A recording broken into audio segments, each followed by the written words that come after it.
수요일이면 저와 함께 교리에 관해서 말씀을 나누겠습니다. 오늘 하나님의 섭리에 대해서 말씀을 나누고자 하는데요. 아마도 섭리라고 하는 단어에 대해서 들어보시기는 하셨지만 자세하게는 알지 못하시리라 여겨집니다. 안다고 해도 이제 막연하게 하시는 분들이 있을 텐데요. 오늘 저녁을 통해서 섭리가 이런 것이었구나 라고 이렇게 깨닫고 또 하나님의 말씀에 가깝게 또 주신 섭리 안에 복은 어떤 것인지 욥의 예를 통해서 우리가 한번 말씀을 살펴보겠습니다. 우리 기독교는 우리 전능하신 하나님께서 온 세상을 만드신 창조주라고 믿습니다. 창조주 하나님에 대한 신앙은 가장 필수적이고 기본적인 신앙이죠. 하나님이 창조주시라는 사실을 믿어야만 그 모든 성경 말씀에서 말씀하시는 이해와 믿음이 가능해집니다. 창조 신앙이 무너지면 절대로 깊은 신앙으로 갈 수가 없는 것이고 기독교 신앙이 바로 세워질 수 없습니다. 그래서 기독교 신앙은 그런데 이 창조 신앙에서 좀 더 나아갑니다. 하나님은 창조하시고 가만히 계시는 것이 아니라 이 만드신 피조물들을 보존하시고 다스리시죠. 그래서 성경 말씀 안에는 이 창조하신 이후에 우리 인간을 그리고 피조 세계를 다스리고 보존하시는 것에 대해서 늘 현재형으로 기록되어 있습니다. 그리고 또 다시 오셔서 우리 예수님께서 완성하시는 그 기간을 남겨놓고 있는 기간, 이렇게 보시면 되겠죠. 하나님의 창조하심이 있고 이 창조하신 것에 대해서 그 창조하심 안에 있는 우리 인간까지 다스리시고 보존하시고 하는 그런 기간이 있다는 것을, 하나님의 능력이 존재한다는 것을 우리가 믿는 신앙입니다. 우리가 살아가는 세상은 무신론자와 하나님의 존재를 믿는 사람들로 나뉩니다. 무신론자들은 하나님께서 피조 세계에 관여하신다는 사실을 절대 믿지 않죠. 그래서 자기들이 만든 신념, 사상 이런 것에 의해서 그들의 삶을 운영해 나가는 것인데요. 또 이런 사람들도 있습니다. 하나님이 창조 이후에는 피조 세계와 어떤 직접적인 관련을 갖지 않는다, 이런 생각을 가진 사람들이 있습니다. 그래서 하나님은 창조의 능력과 동일한 능력을 발휘하셔서 이 세상과 역사에 관여하시고 통치하시기도 하시고 다스리고 그리고 보존하시는 일을 세밀하게 관여하시는 현재형으로, 과거에만 성경에 기록될 때에만 그렇게 하신 것이 아니고 오늘날에도 동일하게 창조하시고 보존하시고 통치하시는, 다스리시는 일을 계속해서 하신다는 사실입니다. 이렇게 하나님께서 여러분 역사 세계에 관여하시는 것을 신학 용어로, 성경에는 단어가 없습니다. 그런데 신학 용어로 뭐라고 하냐면 섭리라고 합니다. 그래서 정리하면 하나님께서 자신이 만드신 피조 세계와 지속적으로 관계를 맺으시면서 다스리시고 보존하신다. 이걸 구체적으로 아주 정밀하게 다스리시고 보존하신다. 이것을 섭리라고 이렇게 정의합니다. 그래서 지금 저와 성도님들이 살펴보는 이 교리와 관계된 이 책이 그동안 기독교 역사에서 1500년대 2권이 만들어졌는데 하이델베르크 교리문답, 그리고 또 하나는 혹시 아시나요? 웨스트민스터 대교리문답, 소교리문답, 이렇게 크게 두 가지가 있습니다. 하이델베르크는 네덜란드에서, 또 소요리문답은 또 루터를 중심으로 만들어지기 시작해서 완성이 되었습니다. 우리가 지금 살펴보는 내용, 이제 또 두 가지 다 예를 들어볼 텐데, 섭리에 관해서 하이델베르크 교리문답 27문에서는 이 섭리에 관해서 어떻게 풀이를 하고 있는지, 두 음절인데 엄청나게 많은 이 문장을 동원하고 있습니다. 그래서 성도님들이 아마 그동안 섭리에 관해서 들어보기는 했는데 입장 정리가 잘 되지 않으셨으면 이 화면에 보는 내용을 가지고 한번 정리를 해보셔도 되겠습니다.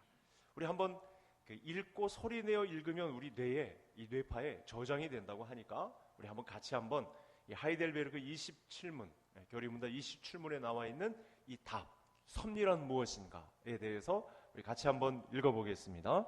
하나님의 전능하고 언제 어디서나 미치는 능력으로 하나님께서 마치 자신의 손으로 하듯이 하늘과 땅과 모든 피조물들을 여전히 보존하고 다스리는 것입니다.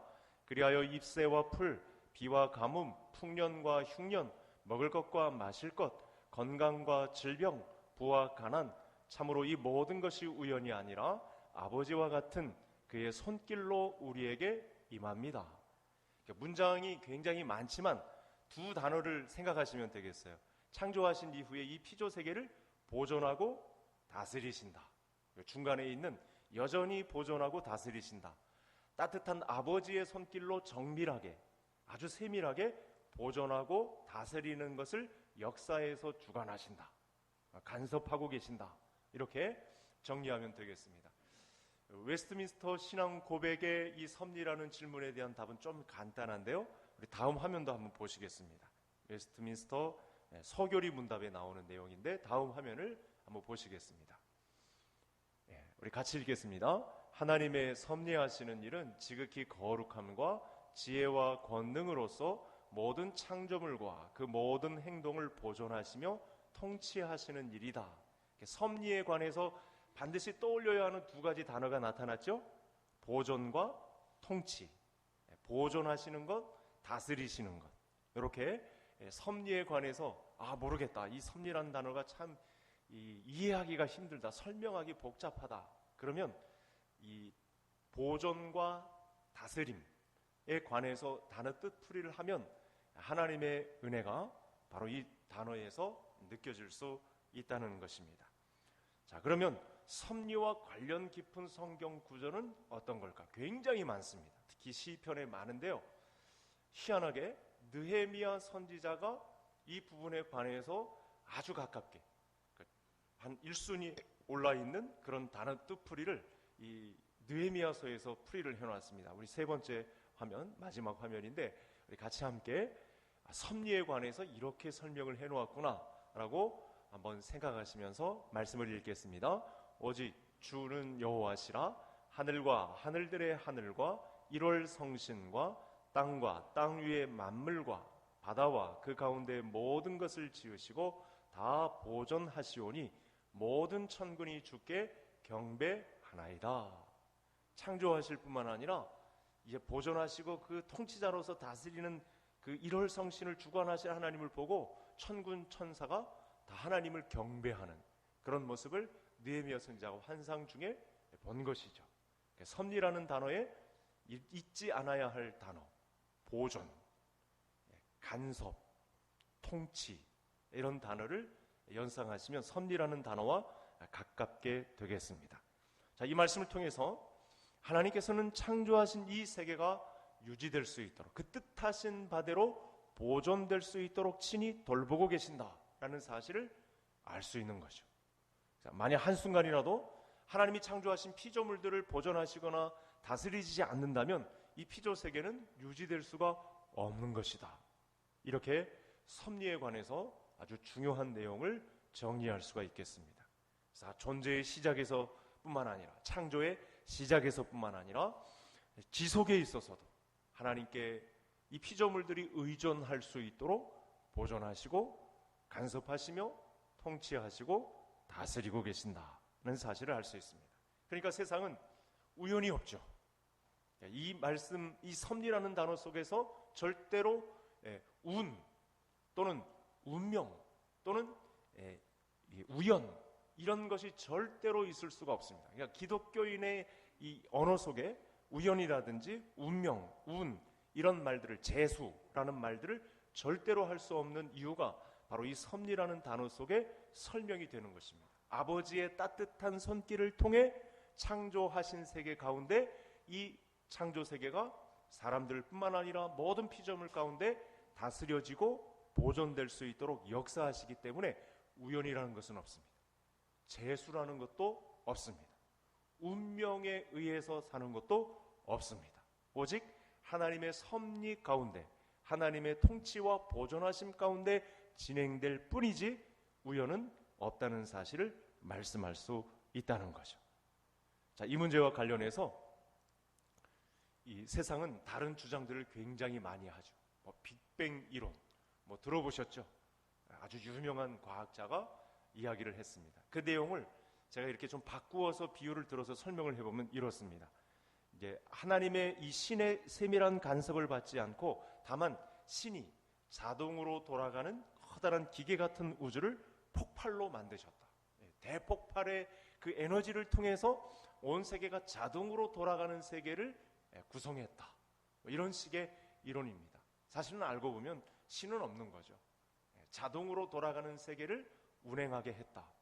근데 사실은 알고 보면 그 운행의 주인은 하나님이신데 하나님을 믿지 않으니까 이런 원리들을 자꾸만 꺼내 놓는 거죠. 그래서 자동으로 돌아가는 기계를 만드신 후에 신이 직접 간섭하지 않아도 이미 프로그램화 되어 있기 때문에 우주가 저절로 돌아가게 되어 있다. 이런 식의 주장들을 하고 있습니다. 그러나 성경은 저절로 돌아가는 큰 기계와 같다라고 절대 말씀하시지 않습니다. 창조주가 분명히 계시고 창조하신 이후에 이 피조 세계를 운행하시며 다스리시고 아버지의 손길과 같은 따스한 다스림으로 통치하고 계신다는 말씀을 우리에게 주고 있습니다. 성경에 무수한 표현들이 이렇게 담겨 있어서 그것을 우리가 한 단어로 섭리라고 한다. 이렇게 정리를 하는 것입니다. 하나님은 세상을 창조하셨을 뿐만 아니라 세상이 돌아가는 순간순간마다 참새 하나도 떨어지는데 이유 없이 떨어지지 않게 하시고 새벽에 이슬이 풀잎에 맺혀지는 그 순간까지도 직접 관여하시고 작은 것 하나까지라도 하나님의 움직임과 다스림 없이는 절대로 이 결제 없이는 절대로 움직여지지 않는 것이 없다. 물 한 방울이라도 떨어지는 부분에 하나님의 다스리심과 보존하심이 관여하지 않으시는 곳, 간섭하지 않는 곳은 아무것도 없다. 그래서 우연은 없다. 우는 없다. 이렇게 말씀을 드릴 수 있습니다. 그래서 우리가 성경이 이렇게 말씀하시기 때문에 우리가 창조를 믿을 뿐만 아니라 그 이후에 섭리하심도 믿는다. 이렇게 전제하고 우리가 믿음을 갖고 신앙생활을 하는 것입니다. 하나님의 섭리하심을 가장 잘 설명한 인물이 누구냐? 성경 안에 욥이라는 인물입니다. 아마 욥이라는 이 책을 성도님들이 지금까지 설교를 들으시고 직접 읽으셨을 때 아마 풀리지 않는 의문이 굉장히 많으셨을 거예요. 그렇죠? 욥기서를 읽은 다음에 뭔가 좀 석연치 않은, 뭔가 좀 이렇게 싹 정리가 되지 않은 듯한 그런 느낌을 아마 욥기서를 통해서 많이 이렇게 느끼셨을 거예요. 그래서 오늘 이 섭리와 관련한 가장 깊은 인물이 욥이라는 내용을 통해서 우리가 뒷부분을 좀 이렇게 정리를 하면서 이거였구나. 이 섭리와 관계에서 우리가 이해되어야 할 인물이 욥이구나. 이렇게 생각하면서 오늘 말씀을 한번 살펴보고자 합니다. 욥은 하나님이 주신 시험으로 인해서 모든 재산과 가족을 다 잃게 되었습니다. 아내마저도 욕하고 떠나게 됩니다. 그래서 홀로 남아서 가려운 데를 이 기와장으로 긁으면서 쓸쓸한 시간을 보내는 시간을 맞이했습니다. 여기에다가 친구들과 벌이는 논쟁으로 고통이 가중됩니다. 그리고 하나님은 어떤 입장이신지 중간에 처음 1장부터 3장까지의 고난을 당하는 현장에서도 의연했던 욥의 입장이 중간에 달라지는 모습을 보입니다. 그래서 섭리하심에 대한 단어가 등장을 하는데요. 그 과정을 우리가 이제 성경을 보면서 한번 살펴보도록 하겠습니다. 친구들의 입장은 하나 같습니다. 뭐죠? 인과응보. 네가 죄를 지었기 때문에 이렇게 벌을 받는 것이다. 하나같이 다 그렇게 이야기를 합니다. 그런데 여러분 결과적으로 욥은 의로웠지만 친구들은 불의했다라는 평가를 하시거든요. 최종적으로는. 그런데 중간에 문제가 있긴 했습니다만, 자 7절을 한번 이렇게 보시죠. 우리가 읽었던 42장 7절, 우리가 6절까지 읽었는데 7절 같이 읽겠습니다. 여호와께서 욥에게 이 말씀을 하신 후에 여호와께서 대만 사람 엘리바스에게 이르시되 내가 너와 내 두 친구에게 노하나니 이는 너희가 나를 가리켜 말한 것이 내 종 욥의 말같이 옳지 못함이니라. 하나님은 욥의 옳았음을 지지하고 계시죠. 욥이 옳았다 이렇게 응원해주고 계십니다. 하지만 욥이 전적으로 옳은 것은 아니에요. 왜냐하면 지금 회개한 사실 때문에 우리가 6절에서 욥이 돌이키고 그 잘못된 하나님을 잘못 인식한 부분에 관해서 돌이킨 다음에 하나님이 이 부분을 인정해 주신 것이지 사실은 그 전에 문제가 좀 있었습니다. 그래서 우리가 이 섭리와 관련해서 이 부분을 지금 살펴보려고 하는 것인데요. 그래서 3절에 그 이유가 나와요. 3절에 보시면 무지한 말로 이치를 가리는 자가 누구니까? 그러면서 6절에서는 티끌과 재 가운데서 회개합니다. 이렇게 고백합니다. 그러니까 욥은 전반적으로 하나님이 옳다고 인정하심이 있었음에도 불구하고 그 중간에 욥에 대한 큰 잘못을 지적했고 욥은 잘못을 인정하고 회개한 것입니다. 자, 그러면 욥은 그 사이에 어떤 잘못을 저질렀을까요? 큰 일이 있을 때, 처음 1장에서부터 3장까지 큰 일이 있을 때 욥은 의연했어요. 굉장히 좋은 믿음을 나타냅니다. 가족 식구들에게도 베푸는 이 믿음의 가정을 세우고자 하는 이 믿음이 굉장히 출중합니다. 그런데 중간에 문제가 있어요. 자, 그걸 이제 우리가 살펴보려고 합니다. 어떤 잘못인지, 하나님이 지적하신 것이 무엇인지, 그리고 하나님이 나타내시려는 것은 무엇인지 살펴보고자 합니다. 자, 38장으로 가보시겠습니다. 그 사이에 4장부터 37장까지 다 하시는 말씀이 다 같은 내용이거든요. 자, 반복이 됩니다. 자, 38장 1절을 제가 성도님들이 2절을 읽어주시기 바랍니다. 그때 여호와께서 폭풍우 가운데에서 욥에게 말씀하여 이르시되,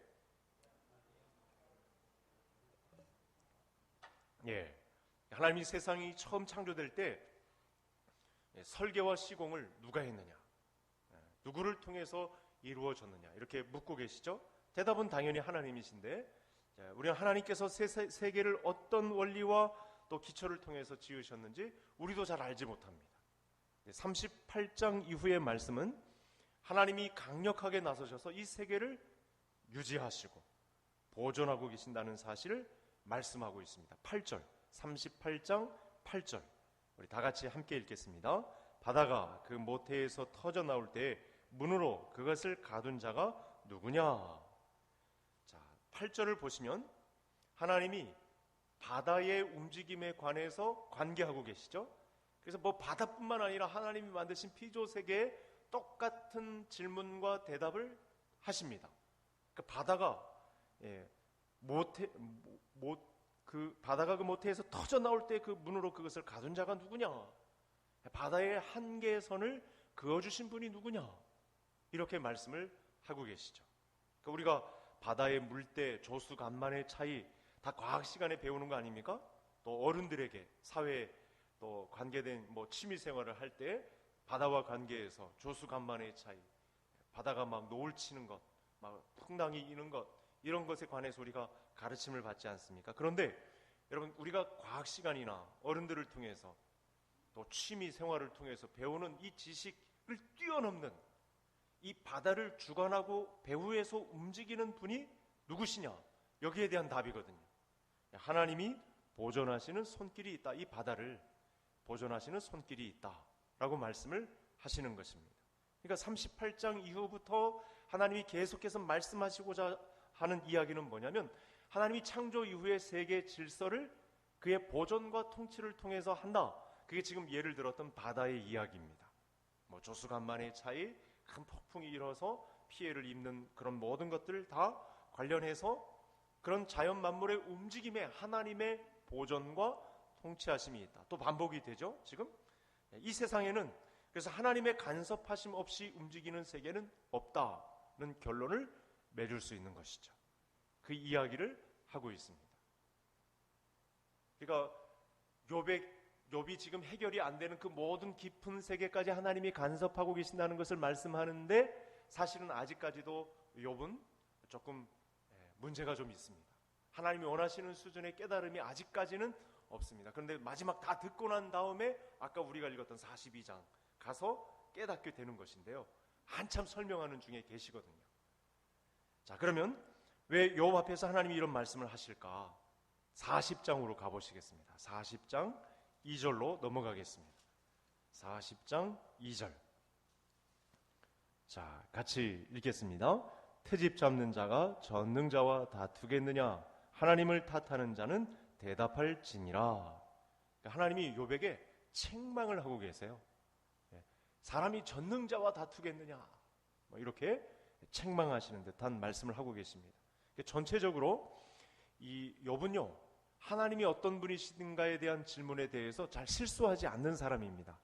전반적으로 옳다고 여김을 받은 사람이죠. 동방의 의인이니까요. 그런데 그래서 그 닥친 불행에 대해서도 주신 이도 여호와시오 거두신 이도 여호와시오니 여호와의 이름이 찬송을 받으실지라. 이게 3장의 고백이거든요. 1장의 고백입니다. 근데 문제는 친구들과의 논쟁에서 자꾸만 흔들려요. 안 흔들릴 것 같은데 사실은 바닥이 드러납니다.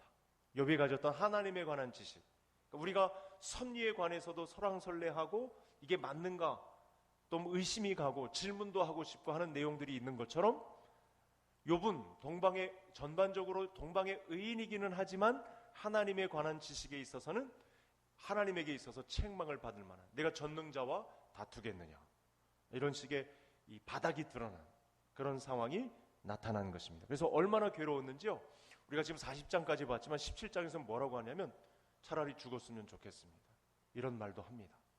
얼마나 고통이 극심했습니다. 친구들이 차례로 돌아와서 변론하면서 넌 죄를 지었기 때문에 지금 벌 받는 것이다, 이런 식으로 자꾸만 이야기를 하고 하나님도 잘 나타나시지도 않고 말씀해 주시지도 않고, 그래서 죽기를 간구합니다.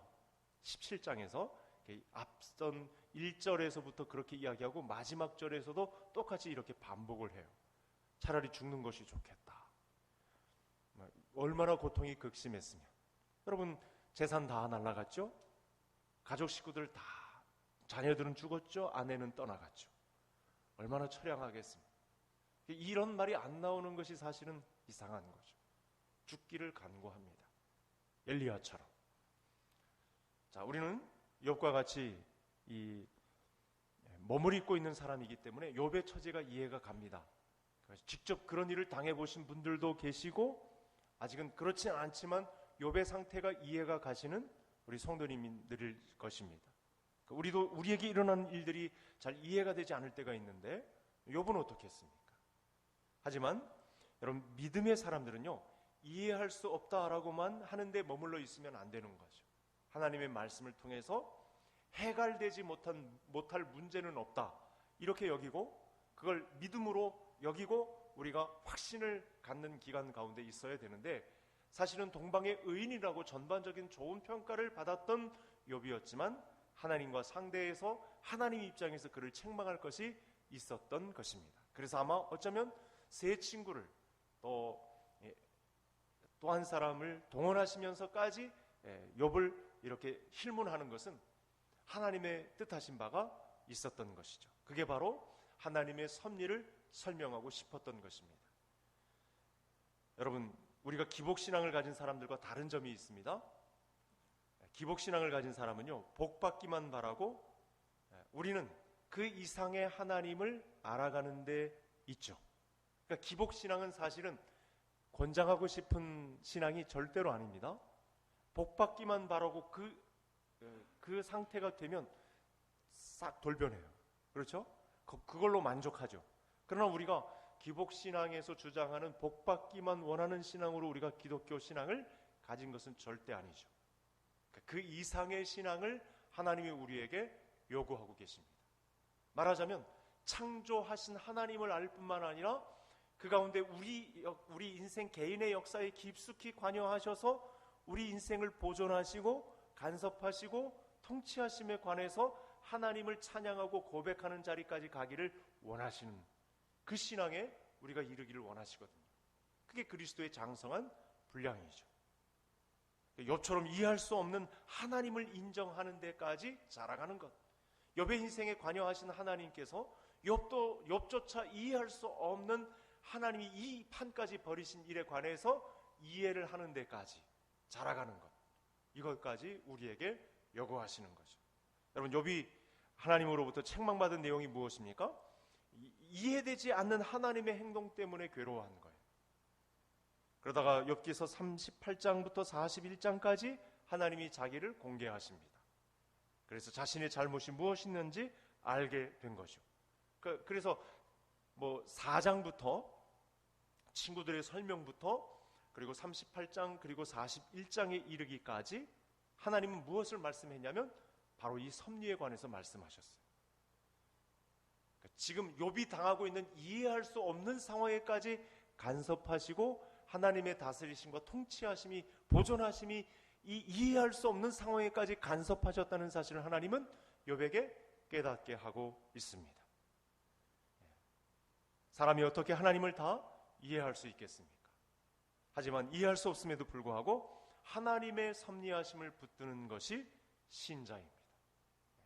믿음을 가진 사람은 이해할 수 없는 상황에도 불구하고 하나님의 간섭하심이 있다는 사실을 인정하는 사람, 이 사람이 성도인 줄 믿을 수 있기를 바랍니다. 여기 하나님의 말씀을 다 들은 후에 이 회개의 말들 중에 우리가 중요하게 이렇게 밑줄을 쳐야 할 아주 중요한 내용이 있어요. 42장으로 가보시죠. 42장 5절 우리 함께 42장 5절 같이 읽겠습니다. 내가 주께 대하여 귀로 듣기만 하였사오나 이제는 눈으로 주를 배움나이다. 그러니까 지금 욥이 가졌던 신앙을 정리할 수 있는 아주 중요한 단서죠. 뭐라고 했습니까? 귀로만 들은 것. 그러니까 욥이 자신이 갖고 있었던 신앙은 귀로만 들은 것에 불과했다. 이렇게 정리할 수 있어요. 굉장히 중요한 단서입니다. 그러니까 이 일을 겪고 나서야 이제는 눈으로 주를 배움나이다. 이렇게 말한 거거든요. 여러분, 욥의 신앙에서 부족한 점이 무엇이었을까요? 재산을 잃고 자식들이 죽고 아내가 욕하고 떠나고 친구들이 와서 비난하는 상황이 되자 여러분 이 가운데서도 욥에게 부족했던 것이 뭐냐면 그 가운데서도 혼자 남으셨던 분은 하나님이셨다는 사실을 알지 못했던 거예요. 그러니까 17장에서 죽게 해달라고 말씀하는 거죠. 부탁하는 거죠. 자식들 다 죽고 재산도 다 날아가고 친구들도 비난하고 아내도 욕하고 떠난 상황에서 그 자리를 홀로 지키고 있던 분은 욥을 간섭하시고 욥을 보존하시고 죽지 않도록 영원한 생명을 하나님 나라에 들이시기 위하여 일을 하고 계셨던 분은 하나님이셨던 거예요. 그러니까 다른 장면 볼 필요 없이 38장과 41장에서 발견해야 되는 하나님은 홀로 남으셔서 욥의 곁에서 그를 응원하시고 지지해 주시고 간섭하셨던 하나님을 발견하는 것입니다. 그러면 이제 댁에 가셔서 한번 이 부분에 관해서 읽어보실 필요가 있으신 거죠. 욥은 일상에서 이 고통을 겪으면서 하나님이 나를 고통스럽게 하고 계신다 이렇게 생각했는데 여러분 여기서 벗어나고 싶어 했지만 모든 일조차 욥을 괴롭게 하신 그 순간조차 하나님은 욥을 믿음의 사람으로 하나님이 원하시는 믿음의 사람으로 꺼내고 싶어서 그에게 그런 일까지 벌이셨다는 자식들을 죽게 만들었고 또 그 시험 가운데 아내도 욕하고 떠나게 되고 모든 재산을 잃게 되고 친구들조차 도와주는 이 없이 비난만 하는 그런 상황에 이르렀다는 것은 하나님이 나를 고통스럽게 하신 순간이 아니라 욥을 살리시기 위해서 욥을 신자로 만들기 위해서 가장 난처한 자리에 있을 때조차 여전히 하나님은 거기서 하나님이셨고 의로우시고 자비하신 손길로 돌보시고 계셨다는 사실 이것을 욥이 몰랐다는 거예요. 자, 거기서 하나님은 어떤 분이셨죠? 섭리하신 하나님이셨다. 욥을 만드셨을 뿐만 아니라 욥의 인생에 그 난처한 상황까지 개입하셔서 떠나지 않고 아버지의 따스한 손길로 통치하시고 그 개인의 인생을 보존하시고 다스려 주셨던 하나님이 그 자결하고 싶은 마음, 생명을 끊고 싶은 그 순간까지 개입하셔서 그 길을 막으셨던 하나님이 섭리하시는 하나님이셨다는 사실을 말씀하고 있는 것입니다.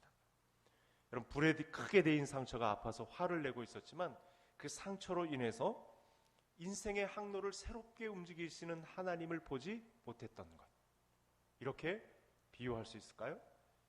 지금까지 교회의 역사 속에는 여러분 살점이 뜯겨 나가면서도 하나님만을 찬미하는 사람들이 있었습니다. 톱으로 켜 죽임을 당하는 그런 시대가 있었음에도 불구하고 하나님을 고집스럽게 신앙하는, 하나님의 섭리하심을 인정하는 우리 믿음의 선진들이 있었습니다. 지금도 세계 도처에서는 사랑하는 가족을 잃었거나 하나님을 욕할 수밖에 없는 상황에서도 하나님을 끝까지 신뢰하고 하나님 붙드신 손을 놓지 않는 믿음의 형제 자매들이 있음을 믿어 의심치 않는 성도님들 되시기를 바랍니다. 여러분, 보통 사람들이라면 예수님 믿는데도 암에 걸리니 하나님을 믿는 것이 마땅하냐, 이렇게 질문하지 않겠어요? 그렇게 핀잔 주지 않겠습니까? 내가 암에 걸려 죽을 줄 하나님이 아시고, 그러나 하나님이 예수 그리스도를 더 믿게 하셨다, 이런 고백을 하는 사람들이 있거든요. 암이 걸려서 그야말로 죽음을 코앞에 두고도 하나님이 이 암을 통해서 예수 그리스도를 더 깊이 있게 믿게 하셨다, 나는 이것으로 만족한다, 이런 믿음의 고백을 하는 성도님을 제가 직접 봤거든요. 우리는 본문 상황에서 이런 질문을 할 수 있습니다. 아니, 그렇게 고통스러운 상황이라면 여비라도 하나님을 신뢰하지 못하는 것이 당연하지 않겠습니까? 이렇게 대답하지 않겠어요? 그렇죠? 아닙니다. 여러분, 하나님을 신뢰하지 못하게 되는 것이 당연한 것이 아니라 섭리하시는 하나님을 붙드는 것이 신자에게 당연한 일인 줄 믿을 수 있기를 바랍니다. 가물다가 비가 오면 그때만 신뢰하는 하나님이 아니라 가뭄이 지속될 때에도 섭리하시는 하나님을 신뢰하는 거죠. 코로나 기간이 장기간 지속되더라도 변함없는 하나님의 보존과 통치가 이 기간에 분명히 펼쳐지고 있다는 사실을 믿음으로 고백하는 신자를, 여러분, 이 시대에 하나님이 우리를 그렇게 바라보고 계시지 않을까요? 이 지리멸렬한 싸움이 계속되고 있는 전염병 전쟁 속에서도 하나님의 보존하심과 통치하심은 분명히 신실하실 거야, 이전보다도 나은 믿음으로 우리를 꺼내놓으실 거야 하는 믿음으로 서 있는 자리가 신자의 자리가 아닐까. 그래서 하나님의 섭리하심이 통치와 보존으로 나타나는 사실을 우리가 믿음으로 고백하는 자리는 절대 버릴 수 없는 것입니다. 건강할 때에만 하나님을 찬양하는 것이 아니라 병들었을 때에도 하나님을 신뢰하는 믿음이 섭리하시는 하나님을 잘 믿는 신자의 자리라는 것이죠. 자, 하나님은 이 세상의 모든 것을 소멸되거나 멸망하지 않도록 보존하시거나 지도자로서, 통치자로서 다스리시고 간섭하신다는 사실을 이 섭리라는 단어를 통해서, 욥의 경우를 통해서 우리가 오늘 말씀을 통해 배우게 되었습니다. 이 섭리를 인식할 때에만 고백되는 내용이 있어요. 여러분, 데살로니가전서 5장에 범사에 감사하라는 내용이 설명된 분들이 있으신가요? 범사에 감사하라는 내용은요, 오늘 우리가 다룬 하나님의 섭리를 인정할 때에만 입술로 고백될 수 있습니다. 모든 범사에 감사하라. 암에 걸렸는데, 자식이 죽었는데, 집안에 우환이 겹겹이 둘러싸였는데 어떻게 감사합니까? 그런데 하나님의 섭리를 이해했을 때에만, 하나님의 창조와 섭리와 보존과 통치가 그 사람에게 설명되었을 때 그 사람은 범사에 감사할 수 있는 사람이 되는 것입니다. 그만큼 섭리를 인정하는 믿음은 중요합니다. 왜냐하면 범사에 하나님께 감사할 수 있는 위대한 신앙으로 거듭날 수 있기 때문에 하나님의 섭리는 우리 신앙에서 중요한 위치를 차지하고 있는 것입니다. 섭리하신 하나님에 대한 신뢰가 범사에 감사합니다 라고 하는 이 위대한 신앙으로 직접 우리 성도님들의 입술을 통해 고백되는 신앙으로 나타나기를 주의 이름으로 축복합니다. 하나님 아버지, 감사합니다. 오늘 저녁 섭리에 관해서 욥의 경우를 들어 우리에게 말씀해 주시니 감사합니다. 가족 식구를 잃었거나 하나님을 저버릴 수밖에 없는 상황 속에서도 하나님을 끝까지 신뢰하며 또 일부러 우리에게 불가항력적으로 찾아오셔서 그 붙든 손을 놓지 않고 우리에게 보존과 통치를 감당해 주신 은혜 감사드립니다. 그래서 우리도 이와 같은 상황에 놓였을 때 범사에 감사합니다, 믿음으로 고백하는 저희들 다 되게 해 주옵소서. 가뭄이 지속될 때에도, 코로나가 지속될 때에도, 질병이 걸렸을 때에도 하나님을 신뢰하는 믿음이 섭리하시는 하나님을 잘 믿는 것으로 나타나는 우리의 신앙이 되게 해 주옵소서. 예수님의 이름으로 기도하옵나이다. 아멘.